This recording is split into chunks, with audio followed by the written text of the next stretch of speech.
Hey everybody, it's Brooke with The Buttered Home. Welcome to Messy Kitchen Monday on a Tuesday. Glad that you're here with us. Tonight wraps up our series on soups. And I really couldn't be more excited, although I'm a little iffy about this one because it is my steak and potato soup. Now, with that being said, I'm not going to totally give it away yet.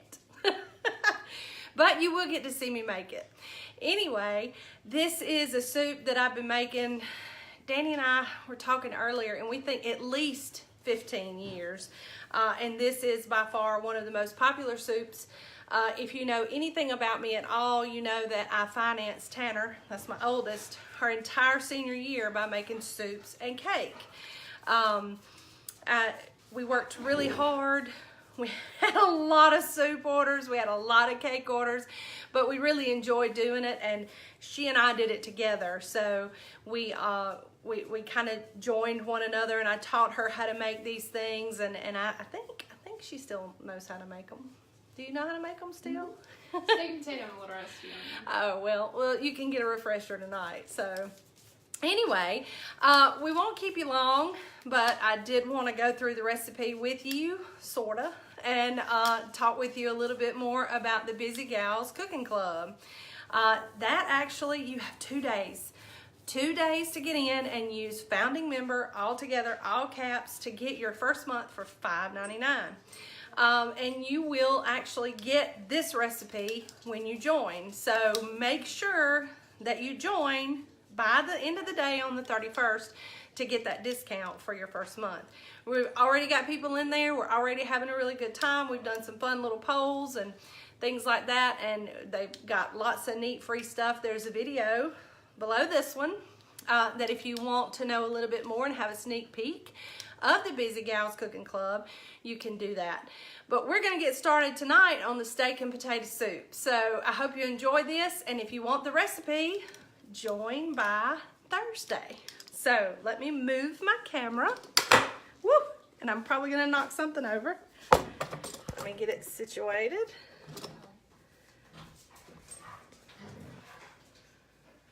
All right. So I think we're good to go. So as you can see, I've got my favorite in here, butter and a little bit of olive oil. So we're going to start with that. And like most all of our soup recipes, it starts with this wonderful roux base. Now, it's really important with steak and potato soup that you have the roux base for you to get that luxurious, creamy, velvety soup that is steak and potato. I've already done that, Tanner. So the roux base is real important. And this roux base is going to be thicker and more of a roux base than some of our other soups. The potatoes, well, you know, potatoes can be kind of bland. So you want to make sure that you build your flavor profile from the start to the finish. So I'm melting my butter and getting it started. And since I'm heating up, I'm just going to add in some onions. Make sure I get them all in there so that they can kind of be heating up with the butter and the fat. And as always, we layer with a little bit of salt and a little bit of pepper. One thing to remember when you're making any potato soup is that potatoes also need a little more salt than anything else. So we're going to get that heated through and sweat those onions just a little bit. And now, of course, like I've said before, if you don't like the onions, leave them out. You don't have to have them. Personally, I like them, and I think that they add a lot to the soup. But I have made this. We did have a few special orders from time to time to make this without onions. So we did do that without onions, and it was still really, really good. All right, so we've got our fat good and melted down, and I'm just going to let it heat up just a little bit more. Shouldn't take it long. This heavy Lodge pot that I've got takes a minute to heat up, but boy, once it does heat up, it's hard to cool it off. So you might see me playing with my heat down here, but that's just to kind of regulate it and get everything kind of cooked like I want it fairly quickly. All right, so those onions are turning good and bright green, and I am using green onions, but you certainly can use red onions, and you certainly can use regular white or Vidalia onions. I had green onions that I needed to get ready to plant in my kitchen window, and if you haven't seen me do that, I'll show you. These bottoms, don't throw them away. You can trim that top off, put them in water, and grow you some more green onions, and that'll save you, you know, $1 here and there. All right, so you see we're good and hot. So now I'm gonna add in some red pepper flakes, and we like this soup spicy, but that is just our preference. Certainly you can add in as much or as little red pepper as you like. We like a good bit in this soup. And then Danny's favorite, some minced garlic. And now this is a steak and potato soup, which means we like garlic too. So we're gonna add that in, and we're just gonna heat that garlic through, and we're gonna continue to keep it moving because we don't want the garlic to burn. But you burn garlic and you're gonna have a bad, sour, bitter taste to your soup. So it's best to kind of keep it moving. Keep things moving right along. And when you start to smell it, like I can smell it, it's very, very fragrant. It's cooked enough. Now I'm gonna add in my flour. We want to soak up all that good fat and goodness. We've got Belinda watching Khalifa. Hey Belinda, it's good to have you back. Nell Watkins says hello. Hey Miss Nell, glad to have you here. And Amanda Weevil is watching from Utah. Hey Amanda, she's kinfolks, Tanner. Really? Yeah, she is your cousin. So we're glad to have y'all. I usually say it, and I didn't tonight, so I'll say it again. Give us a wave. Let us know you're here. Give us a comment or an emoji. Let us know you're watching. You like what you're seeing. All right. So, as with all of our roux bases, and if you've been watching all month, you know you want to cook that flour and just cook it for about a minute or two and get that good flour taste out of there. And one way, especially when you're using garlic or onions, that you can tell that it's ready is just when you start to smell the garlic or you start to smell the onions again, and it becomes fragrant again, because the flour, you don't want it to taste like flour. This is simply a thickening agent for your soup. All right, so I think we're there. We've cooked it about a minute and a half. And I'm gonna kind of spread it back out. And then I've got some potatoes that I cooked in my Instant Pot. If you don't have an Instant Pot yet, gosh, if for no other reason to make potato soup, it's a good option. Now, just like the ham and sweet potato soup that I did a few weeks ago, you notice that I put the potatoes in here with no liquid. And the reason why I do that is because I want those potatoes to pick up that roux from the bottom. Number one, to keep that garlic from burning. Number two, so that that flavor can get in those potatoes. Now, because I like to have a handle on my salt and the soup needs salting as you go, I did not salt my potato water.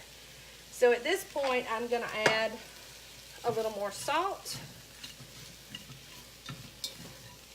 so that we can pick that up. Now we've got that good and coated, and we're going to add in some of our cooking liquid from the potatoes. I guess if I had a secret ingredient, it would probably be this good starchy water. And while you can make potato soup, and most of the most popular potato soups you're gonna find are gonna be with the frozen hash brown potatoes, you just can't get that flavor, that real potato flavor, without using that liquid from the cooking of the potatoes. So if I had to give away one secret tonight, that would be it. That potato soup, homemade, true potato soup, and anybody who's had this potato soup, I'd love for you to chime in.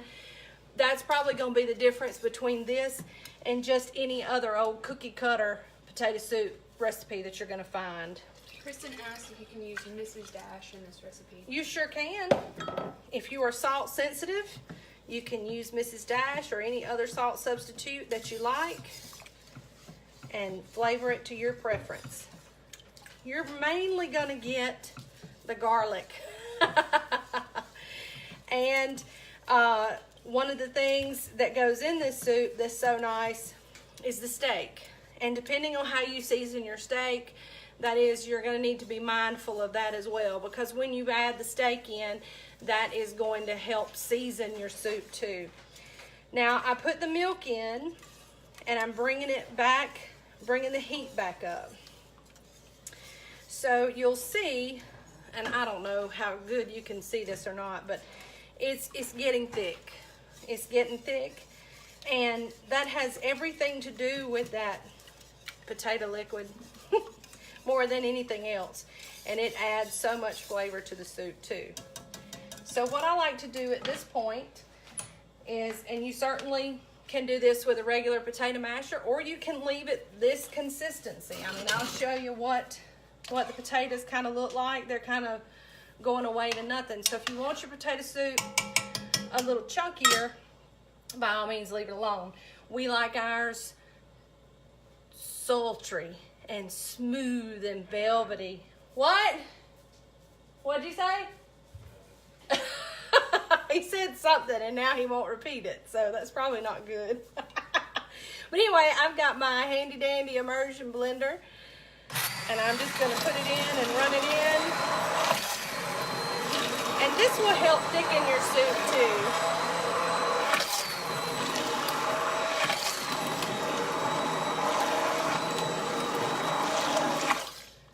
And the great thing about an immersion blender is you can use it while your pot is hot. Even though if you're me, you're gonna make a mess anyway. So that really kind of thickened things up, and then it also got rid of a lot of those chunks. But you can see how thick the soup is by going through this slotted spoon even after I've run that immersion blender through there. So at this point, and if this is thicker than you want it, add a little more liquid in there, a little more milk, or even some water. But just know that if you add water in, you might have to taste it and make sure that your seasoning is, you know, where you want it to be. All right, and I have, like I said, I cooked my steak beforehand. I just did it in my grill pan and then let it sit and rest, and then chopped it up into some bite-sized pieces. And the steak goes in, and it's room temperature. So if you cook your steak a day ahead, make sure you set it out and let it come to room temperature, because you want to add not warm things in your soup, but you don't want to add cold things in here, because this soup, everything in it's already cooked, so you don't really need a lot of simmer time. You need everything to come up to the same level of heat all at the same time. So room temperature is always best. Clift is watching from Detroit, Michigan. Hey, Clift. Clift, you're like Waldo. We never know where you're going to be. And then we throw in some cheese. Not a lot, because one of the things that we like to do is we like to top this with cheese. So we put just a little in for color and flavor, and just kind of let that melt. And that's another thing too. I think a couple of weeks ago, I couldn't ever get my cheese to melt one of the soups I was making, and I figured out it was because something that I put in here was cold. So take my Hard Knock Life advice and bring everything to room temperature. Kind of like bacon. You know, there's a reason behind that. So now I'm going to lower my heat and allow that good cheese, look, you can see it stringing off the spoon, to kind of melt. And then I'm going to get a bowl.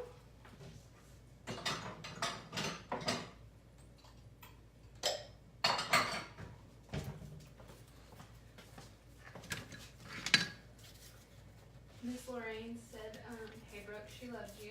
I love you too, Miss Lorraine. And then Miss Becky Parsons said that Allison said bring her some soup. Oh, tell Allison she knows how to get to my house. And Kristen asked, can you put other proteins in besides steak? You sure can. This is just the way that my folks like this.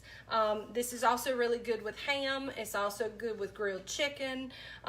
Just any kind of protein you can think of, especially if it's been grilled or even done just on a grill pan. But this is the steak is one of the ways, and you don't even have to have a protein in it if you don't want to. It can just be a normal steak soup. Potato soup, sorry. The steak is a buttered recliner. Yeah, the steak is a buttered recliner request. So you see I've got a bowl full of it here. We like to just top it with some green onions and a little more cheese. And look how pretty. Y'all, it is so good. And we cooked that in less than 15 minutes. Now, if you factor in the cooking time for the steak and the cooking time for the potatoes, you can say probably this would be about a 45-minute supper, but you're still less than an hour. All right, I'm gonna move the camera. So y'all bear with me. And you get to see all my mess behind me. But anyway, this steak and potato soup is just one thing that we're going to be having in the Busy Gals Cooking Club. And actually, I'm going to cook this live probably this weekend in the BGCC to kick off our opening weekend. So everybody who's a member will get this recipe in full detail, and they'll get it included with their shopping list that they're going to get on Thursday. And if they want to cook it with me live, they can, because we can do it in less than 15 minutes. But anyway, if you're on the fence, just know you have 2 days. 2 days to get in. Hold on. You know, somebody's afraid that they're not getting any attention, or she thinks there's food up here. She knows there's food up there. So anyway, we're really excited about all the things that we have. I've already got the whole month of February planned, and it's just a matter of us executing it together. So if you're on the fence about the Busy Gals Cooking Club, get in today. We're already having so much fun, and we're gonna have a great time. We're gonna have a lot of really weird contests, a lot of really fun things on the horizon. There'll be prizes that we give away to our members, and it's just gonna be great. And for less than a cup of coffee a week and 3 to 5 meals planned for you and shopping list, I mean, I can think of so many things that I could, you know, throw $6 to $10 away on a month. Why not make your life a little easier? So we hope that you'll join so that you can get this wonderful recipe in full detail and possibly cook it with us this weekend. So you can have that for your family and so much more. So again, we thank you for joining us from the Buttered Home. We love you guys, and y'all have a great week. And it's been a wonderful soup January. We got some fun things on the horizon for February, so stick around. Bye.